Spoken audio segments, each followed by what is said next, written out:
Hey, welcome back, everybody.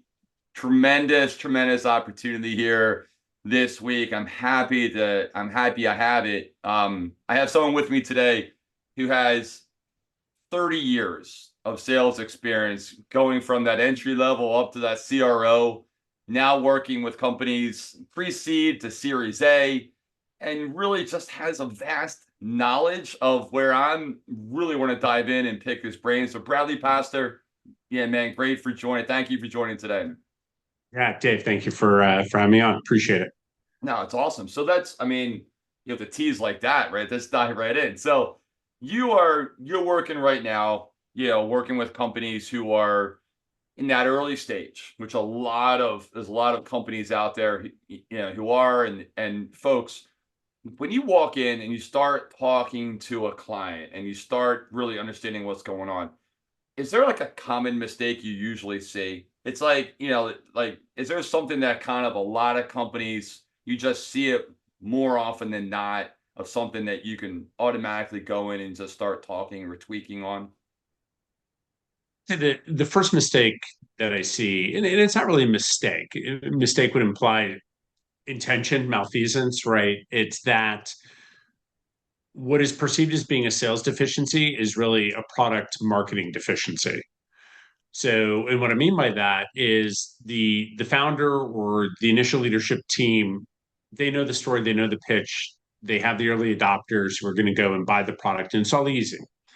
Then when they bring salespeople on board, they have no capacity to enable them, no capacity to give them supporting content information. All of the information around product market fit is locked in someone's head instead of put in a piece of paper that you can go and work and disseminate. So the rush is always, I need to go hire salespeople. And those salespeople invariably fail because they don't know. And it's not a question of like, oh, knowing the space.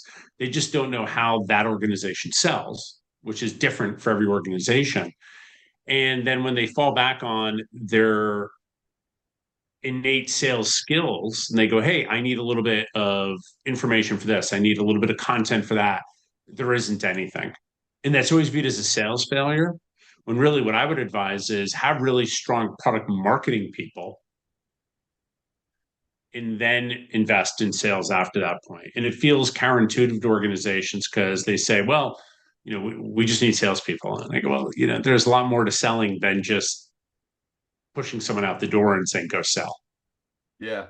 So is it as easy as, getting the right, marketing materials for your sales folks? Is it deeper than that in terms of giving them, collateral or a story, or does it go deeper than that? It goes deeper than that, and that's what's fun about having these conversations, right? You post something on LinkedIn and it's pithy and it draws some attention, but it's really, I post a lot, you post a lot, but a lot of it's meaningless, right? Like never hire salespeople, get more product people, and then there you go. But what else does product marketing do? uh, Define the ICP, define the personas, help with pricing. So if you think about those components of it, and I'm a big proponent, I was taught early on by someone, mentor of mine, that you really need to dial in and understand the ICP. And if you don't know the ICP, then you're just sort of selling amok, right? So again, if you think about early sales organizations and you think about founder led or typically Series A, it's that curve of crossing the chasm, Jeffrey Moore, right? It's the early adopters who are buying the technology. And look, and you could build early adopters could still be a $20 million business, right? I mean, so it's not they're spending hundreds of thousands of dollars. It could be pretty significant. So if you think about that, but then as you bring on salespeople, you've sold, I sell, you manage people, I manage people, they go, okay, who do I sell to? And if you don't have that answer, you're in trouble. And you can't just say, I've sold into manufacturing, for example. Every manufacturing company in the United States, like, not to be funny, I don't know what that means, right? What you want to say is every manufacturing who's in the United States, who does onshore production, who has a distributed manufacturing capability, who's between this and that in terms of revenue. Okay, I can focus on that.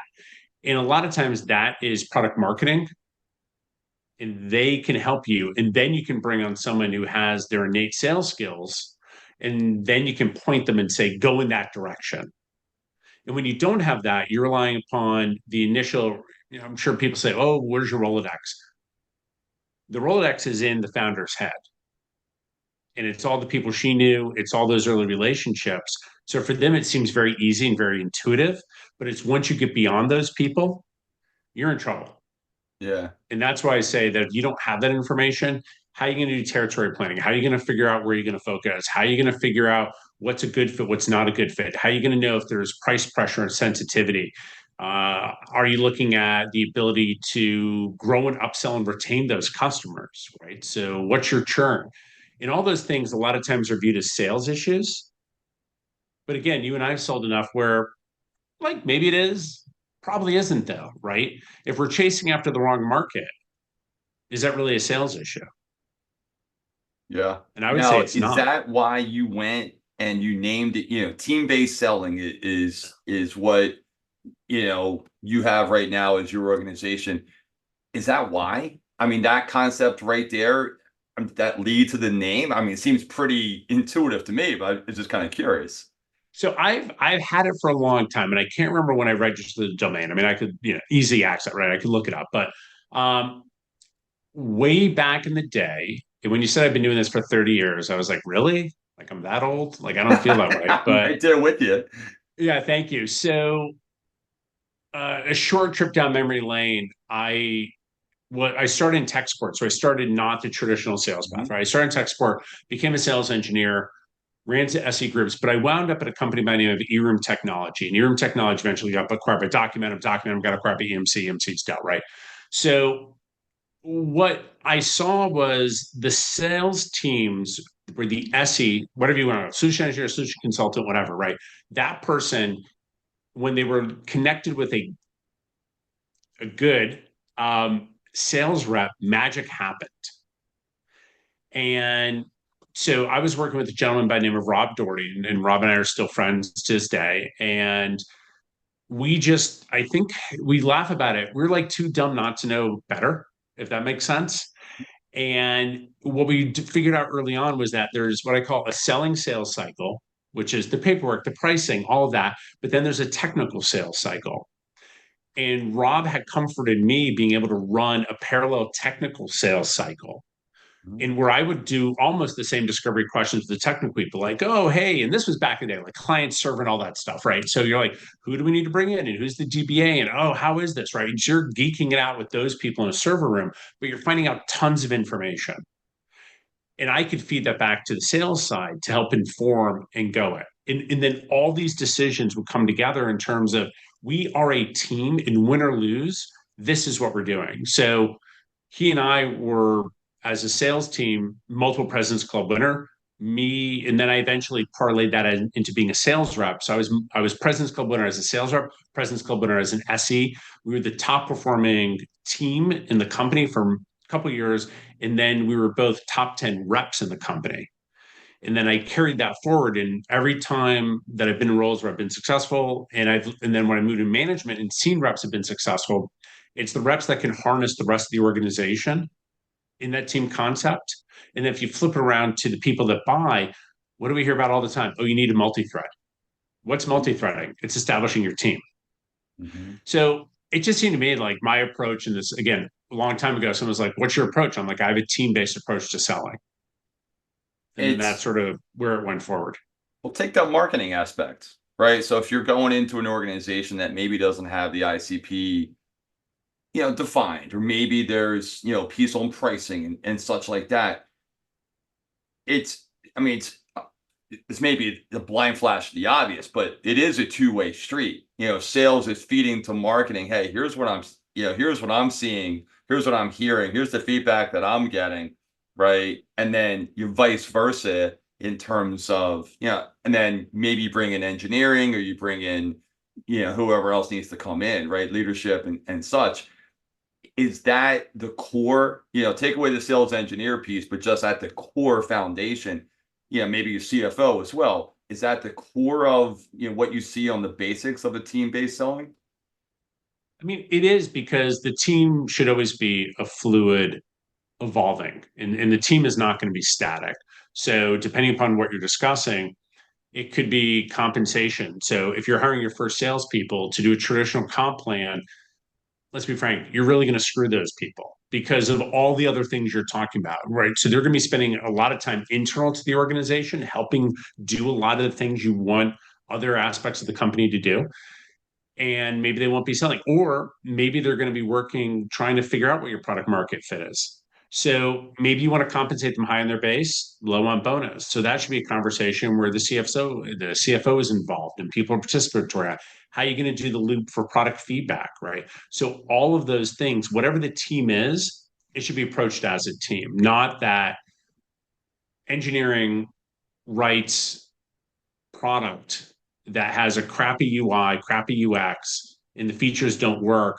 Oh, but sales sold it to the wrong customer. Like, come on, right? No, what we should do is we should look at it and say, we have a small sample pool that have done UI and UX testing. We have some features that hopefully will work, and we need to position that correctly with our customers that we're evolving and they can be part of this journey as we go forward.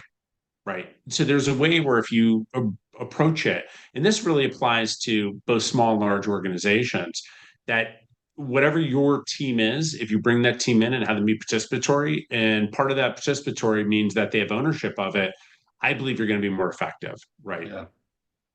It's I mean, you always hear the go to market team now, right? And I think that's kind of what you're describing, and the fluid piece of it, and there's probably a lot there. But I did have one note, and I wanted to make sure I had this correct. In that part of it, you said you evaluate partner readiness of an organization. And it struck me, I was like, okay, I'm not, I'm maybe 80% there on what that means, but I'm curious on that. Like, what do you mean by that? On a partner readiness of an organization? So I've done pretty much every flavor of partner. I've done co-sell, resell. Hmm. I've done technology agreements. I mean, go through the list, right? And I remember the conversation. I'm trying to place what company it was, but it was like, oh, we're going to go work with Accenture, and Accenture is going to do all these wonderful things. And I was like, no, they're not. And it was post HP. So I worked for a company by Cisnet. They got acquired by Mercury, got acquired by HP. And HP and Accenture were huge partners, right? And everything in Accenture, there were 200 HP people in HP Software and Alliances under Chuck Neal, which is where I reported into, that were dedicated to Accenture. And I couldn't get them to return my phone call, right? Hmm. So now you're going to go to, SaaS is us. And the CEO is going to say, like, we need to be with Accenture, Boston Consulting Group, or we need to be part of the Salesforce ecosystem, or whatever it is, right? And you're like, okay, good. Aside from paying the fee and getting on their website, like, what else is there? And what happens is when you think about partner readiness, a large part of that means you're going to have to give up control of deals. Hmm. You're going to have to, because if you think about it, if you're reaching out, you're not in a position of strength. Hmm. Let's be frank, and that's fine. Hmm. So you're going to have to give a percentage of the deal. You're going to have to probably pay money to be part of a program, get people certified, yada, yada, all that other stuff. You're going to have to figure out the way that you're going to compensate the reps. Is net or is it gross? Do they get part of the recurring revenue on it? So when you think about all those individual steps that are part of it, oh my God, we actually have to register deals with them. They're going to know our deals. So in organization, there's partner readiness, which is, do we have the artifacts? Do we have those things? But the broader question of partner readiness is like us intuitively, like in our stomach, like, are we ready for this? And when you lay out those questions to people, they haven't even thought about that, right? Like, what do you mean we have to give up? I mean, I've dealt with some partners who win 20 points. I've dealt with partners who win 2 points, right? Hmm. So having that conversation, I believe in my heart of hearts that the way that you grow revenue, go to market, whatever you want to call it, is you need to have multi-channel approach, right? Hmm. So if you're relying just strictly on your sales team to do organic growth, you're screwed. Full stop, right?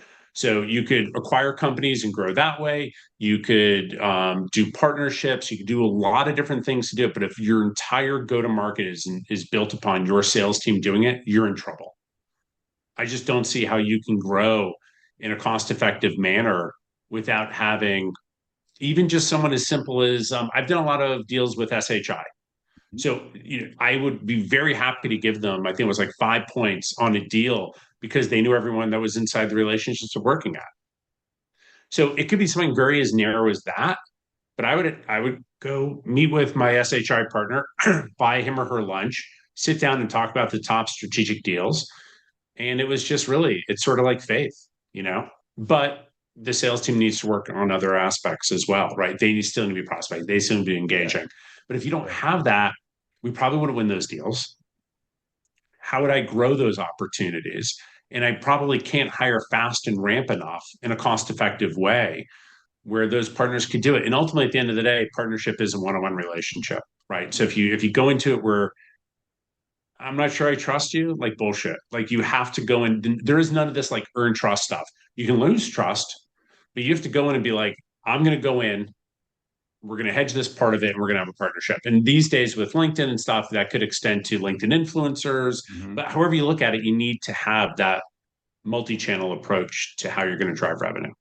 It's interesting. I mean, obviously you feel strong on it, right? In terms of that, if you're only growing through the sales team, you're not, maybe you get there over a longer path, but I mean, from what you're saying, just to recap in my own mind to gather that, 'cause I think it is really important to what you said, you got to go with different, you have to have the multi approach. What's the easiest one? So if I'm a new business and I'm listening to this, and a lot depends obviously on the product and there, but just take it for what it's worth. What would be an easy approach then in terms of looking at a different thread other than your sales? So I think the easiest thing is, and I'm a big proponent of the concept of the buyer's journey, not really the Hmm. customer's journey, but Hmm. I like asking people, how do you buy? How do you acquire technology? And as part of that, one of the questions is, do you buy direct or do you buy through reseller? Hmm. And any large organization, and we can debate what large is, right? Mid Hmm. market enterprise, whatever, right? Hmm. They're going to probably say we buy through reseller. Yep. Boom, like there you go. Yeah. And then you go, okay, can you do an introduction? The reseller will probably ignore you probably 15 times, right? And then at some point they're going to get in. They're going to be total. It's not a reflection on the people, right? But I just get it because everyone's banging on their door, being like, "I will, do our stuff," and they're going to ignore you. And then at some point they're going to pop up because they know Sue and logistics wants this stuff, right? Hmm. And then you just need to be the same way. You need to recognize that they're almost in more control of the deal than you Hmm. are. They could hose you if they wanted to. Yep. So this is where it's not about automation. It's not about writing your little clay script integrations into Apollo and all that other crap. It's what it's about is you pick up the phone, you call the person, you say, I'm trying to do this deal. I understand they want to work with you. How can we work together? Yeah. And what do you need? And I would say whatever they need to get that deal done, you do to make them solid. And then Hmm. from there you go, I'm also working other deals in your area. Is there an opportunity to work together? So Yeah. you full on have to come hand in hand. Hmm. And but the awesomeness here, and I've seen this almost every single company I work for, is that they're the organizations that are going to know and they're going to sit with your buyer where you won't be. And they're going to review their technology budget and they're going to say, we spent, again, pick whatever number. We spent $20 million last year with SHI, and here's all of our spend. What are we missing? And they're going to say, well, have you looked at this? Right. Hmm. And that's where you're going to grow. And you're not going to be part of those meetings at all. Hmm. So that's like a real, and that doesn't require corporate, it doesn't require signing agreements, all this other stuff. It is a person to person relationship. And I've done those successfully. I've done one or two poorly, full stop, right? Like that's the only way you learn. And some of those relationships have carried forward to other companies where I reached back out and said, hey, I left so and so, I'm at this other company. Can you give me an introduction? Who do you work with? Yep. And they're happy to because what they care about is if you think about what they do, they want to be the technology buyer, procurer for that customer. Hmm. and they don't want to give it up to, back in the day it used to be Fishnet, right, which is now like Entity or whatever, right, or Optiv or any of those. They don't want to give up that spend to someone else because you're not going to buy part of your stack through Optiv and part of SHI. You're going to move your entire spend from one to the other. Hmm. So I would say if you're any rep, I would just find out. Talk Yeah, to your customer. How do you buy? How you acquire technology? Do you buy direct? Do you buy through reseller? They'll say what it is, and then reach out to who that person is. like it, And that's like the it, easiest way. like it. I mean, and I love the idea that you did it on a person to person relationship, right? I mean that is it just says volumes about and I'm with you in terms of the trust. And I had this conversation with someone else on here once about, is trust earned or kind of where it is. I'm one where I go in full, right? If I'm going in and that's it. Like we're getting married. And then, if you do something to break my trust, okay, then I'll start edging back. But I don't go in half. It's just who I am. I that's just how I've always been. And sometimes it bites me. But for the most part, it does well. Like if I choose to go into a partnership, I'm going, and sometimes it's handshakes. I've done a lot of that.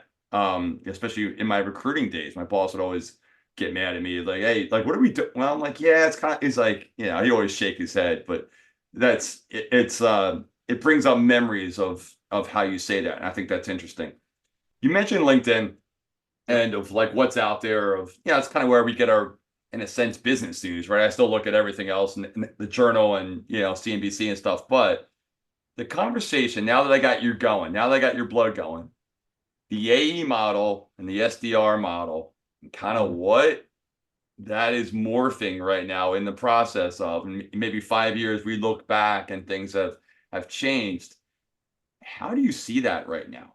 Like, what is your, view on kind of where it was, where it is, and maybe where it's going? And so I think there's a role in place and time for SDRs, BDRs, whatever you want to call them. I chuckle at the people it's not a surprise, but when you look at everyone on LinkedIn, their comments and their posts, it's similar with the return to office. I'm a general counsel at a major commercial real estate company. I'm going to write every post around everyone has to return to office. I'm the CEO of a company where everyone's 100% remote. Every post that I'm going to have is no one should ever return to office. So, as with any of this stuff, you need to click through to see who the person is posting in. And every single guru, I think I can say this almost with certainty, that build their business around SDR coaching, BDR, whatever it is, they're like, the model's not dead. We should grow to a point where SDRs are making $300,000 a year and they own the relationship from the customer. They sell and they're very pedantic about that. And you step back and you look and go, that's a sales rate, right? And so if you think about the last 10 years, give or take, and the rate of growth companies had and the amount of inbound that was coming in, I totally get having a layer to be able to sort through that noise. And I've done that in companies I've worked for. There was one where we had, whether it was mid-market SMB enterprise, like everything was the same. A deal was a deal, and that doesn't work that way. And we took the SDRs and flipped them around so the SDRs could sell, and it allowed our other ups to focus on enterprise. That was great. I've also done the other thing where I've come in and got rid of all the SDRs. So my first pause is that there's no 100% clear answer. You have to look at what the outcomes are. And if you look at what the outcome, what you want it to be, I'm not a huge proponent of let's send a lot of goofy ass emails to get someone to agree to a meeting and ring the bell and think that's a win. So I appreciate the cleverness. I appreciate the drive. Full stop, need to reward that. But you never hear those people say that led to a deal, right? It's I crushed 800 calls my first week at work and I created all those meetings. You're like, okay, what was the hold rate? How many of them converted to opportunities? How many of those opportunities you won? So where I've seen the SDR model really, really work is a couple different things. One, it's a talent pool for AEs. So you say we're going to put people in as SDRs for 6 months, and we're going to train, mentor, build those people and move them to AEs. But then that assumes that you have the rest of the business that grow and supports that. I've seen it where if you have a large marketing in the sense of events, whether they're field based or online, you can use SDRs to drive and do follow up to those events. Mm-hmm. And that's a really, I think, effective way of using SDRs in that capacity. Because my belief is your AEs, your sellers should be focused on their top list of accounts, whether again that's 50, 10, whatever, right? I don't care what the number is, but they should know those opportunities full stop in and out. And the question is, what about everything else? Well, what about everything else should drive to my SDRs and BDRs? And then there's a term that I use all the time that I view you want to drive outbound to drive inbound. And what I mean by that is forget the metric of a meeting, forget the metric of like MQL, SQL, like kill me now on any of that stuff. What I want is I want to know that we have 100 accounts, that we know all the personas. We've looked at all the annual reports. We follow all the people on LinkedIn. We're engaged in terms of their content. And I am providing meaningful, relatable, and relevant information to them so that when they are in a meeting and they hear that problem, they will think of us and then come inbound. Right. Out of all my years in terms of buying, the only company I've ever worked with that has done that has been Gong. Mm-hmm. And I bought them a couple times. And I will get, hey, it's end of the quarter. Here's a feature that I use. Thought you might have some interest in it. And it's a sales director. It's not an SDR, BDR, but it could be anyone, right? And they have that information there. And when you look at, some of the reps that have come out of Gong, that's a model that carries them forward in terms of their engagement on it. So it's going to differ if you're B2B or B2C or some of these sort of like, I don't know what you would call engagement platforms because you're really not selling to the enterprise or generative AI content things. Like maybe you need to do a lot of outbound to get through the noise and clutter. But even there, sending me an email with a vineyard, a video on it and having cute little jokes in it, I still don't understand what your business does, right? Got it. No, look, I'm always intrigued by the answers I get. And I've asked this question a few times and I hear different pieces and such. And I think you hit on, it's different for everybody. The Right. idea though, what kept going in my head that you said of if you have a marketing team and your SDRs are driving to webinars or to marketing shows or to whatever you're doing, right? Then your AEs have your top 100, 200, whatever accounts as a group. Okay. That is something I haven't heard before. And that makes a whole lot of sense if you have that. But, how hard is it to put on a webinar? Right. That's not, I guess you can say effectively. I know where, I want to hear your answer to that, by the way. You smiled. So what were you thinking there? Well, and this is where again, like it depends, right? And everyone wants this is exactly what your point of view is. And there was one LinkedIn post where I did come back and I said, full stop, I'm team full stack SDR, a full stack AE. The SDR is dead, right? And uh, I wouldn't say that like that generated a lot, but there were some other people for a couple weeks. If you think back, like a couple months ago, was this whole thing like our SDR is dead, and again, everyone that reimagines what the SDR is going to be, it sounds like a junior AE to me. Mm-hmm. And even what I described could be picked up by a field marketing team, Mm-hmm. right? And Yeah. it's the same. There's a little bit of, I'll call it what I think it is, bullshit around PLG when you equate it in terms of cost of sales. All you did was move those people out of sales and marketing and stick them in engineering. And you hear It's everyone true. talk about everything being product led and it doesn't involve it. Oh, but we've juiced up the CS team to help with all this other stuff. I'm like, all you did was shift those resources over. Yeah. You didn't True. reduce the cost of anything, True. right? So you might get rid of all your SDRs and then you're just going to hire a team of 4 or 5 junior people to put them in marketing and call them field engagement reps, right? Mm-hmm. So you need to start with what's the outcome? What is it we're driving for? And if you're going to say that you're going to have a solution that's tailored and narrow for strict personas, defined ICP, and we know a list of 100 accounts that we're going to go ahead and nail and hammer on, then you could segment out for your AEs, and then maybe you have other people that focus Yep. on the rest of the business. But Yep. then measuring it just upon like opportunities, come on, right? Meetings, come on. So I would quote them on revenue driven Yep. with some other KPIs around there. But that needs a whole, you need to model it. You need to get people bought in on the whole concept of it. It's going to create a lot of uncertainty, I'm sure, with some other executives who are like, I walked the floor and everyone's quiet. Well, yeah, because they're doing research and they're emailing, right? No, I don't know a lot of people that call these days. I mean, you and I come from a generation where the floor would be loud and people would be calling a lot outbound. Mhm. And there's a lot of solutions out there that help with that. And I get all that. But I also think there's a shift in that where it's gone, right? And I don't answer my phone. And a lot of people don't answer their phone. So outbound email, all that. And that's where again I come back to I want to do outbound and drive inbound. And I want to look at that in conjunction with marketing so that we look at what the year is and what's the campaign and how can we align everything and be thoughtful around our approach and put it together. So I think my bias is no on SDRs, Yep. but I feel like they're a throwaway. And I think that it's disingenuous and it's hurtful to a lot of the people on those teams Mhm. because they think, oh, hey, I'm leading to this, when in reality they're not. Right. Yeah. And they're inexpensive relative to a rep, where a lot of times they don't get the care and feeding that they should. I, So if I, you understand the goals, if you understand the outcome, if it's well established, if there's a clear path for them, yeah, I'm fine with all that. Mhm. But I've worked at 4 companies where that hasn't been defined, and I've come in and I've restructured or gotten rid of them, and it hasn't skipped a beat.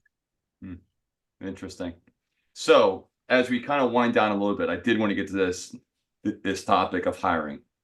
And Right. I know, I think I read on there as I went back, and I think I saw the post you're mentioning of AEFDR. It's kind of why I brought it up. I definitely knew you had some passion in there. I wanted to get it all out, and I did. Thank you for that.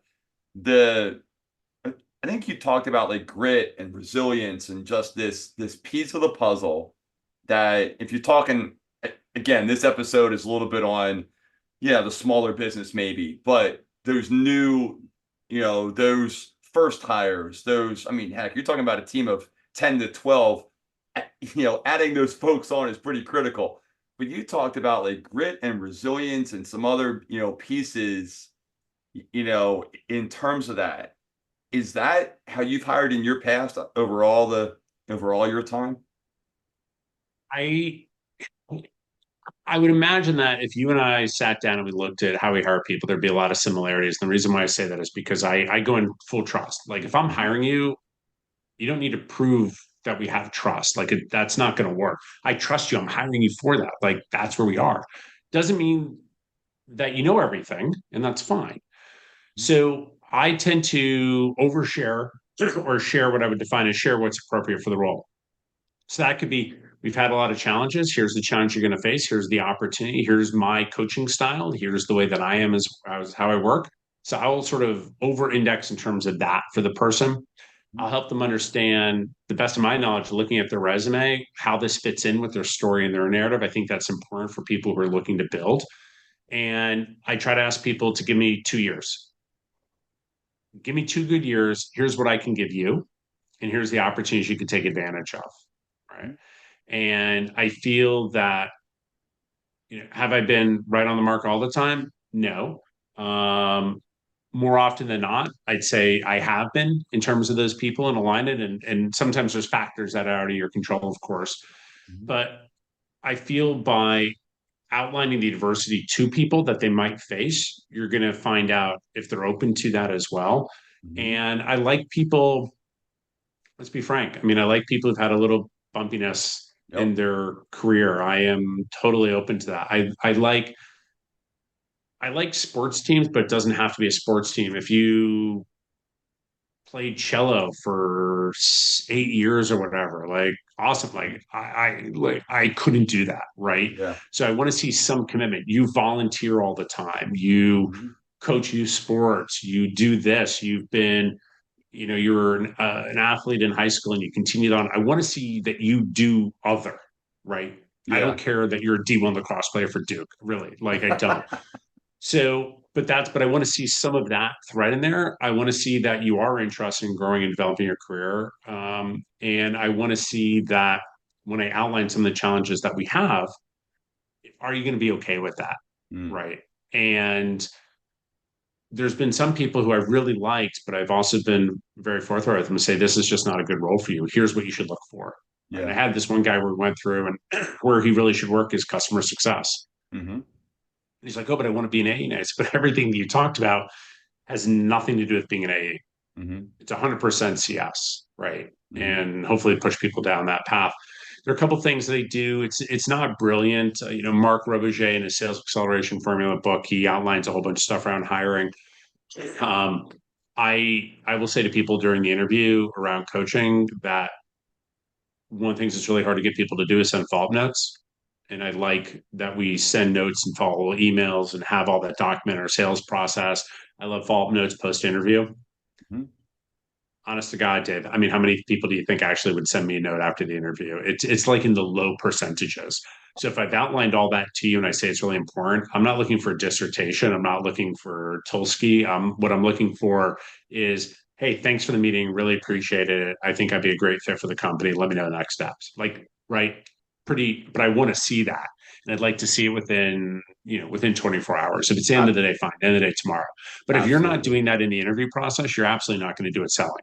You I took, do want to see yes. some level of presentation, right? Like I want to see you show Yes. up, right?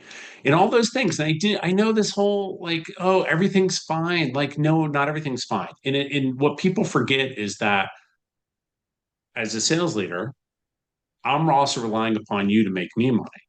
Hmm. So if you're not giving me that confidence and Yep. you're not selling me on you, Yep. we're going to have a problem with you selling everyone else, Yep. right? Yep. Spot on. So Spot on. it's amazing that that's even like controversial, right? Like, I, oh my God, I expect people to be on time for Zoom and have it work, right? I'm look, I'm I don't know if it's I mean let's be honest. I don't know if that's generational. I tell, I've gone back to my HR teams in the past and I'm thinking, 10, 12 years ago I had an instance and they were about 5 minutes late and there was no real apology, coming in. It was in person, right? And it was a decent interview. It was the first interview. I went back to my HR team. I said, decent interview. I said, but if you're 5 minutes late and you don't apologize and you don't even give me any, like, give me something, give me, give me anything. There was Right. just nothing. And I was like, I can't. Like, I mean, in my soul, I cannot do this. And I know, and I had some pushback. And I was like, I cannot, and it was a tough role to fill and you're always looking for it. And, we were down and I said, I just couldn't do it, So, all right, we're at the end, but I am going to hit on I always end these on a few, lighter note. Okay. And, hopefully it's right there. I know you are a big rowing guy, big rugby guy, right? So give me like, from a rowing standpoint, is there like a memory that stands out to you? Is there one you just go to and go, man, that's something I can't recreate? It's a funny one. So I got in. So unless you're rowing as part of a program to apply to get into the head of the Charles, it's just like who knows. And I sent into the lottery to row a club single for the head of the Charles. So club is just a designation. A single is one person, right? Mhm.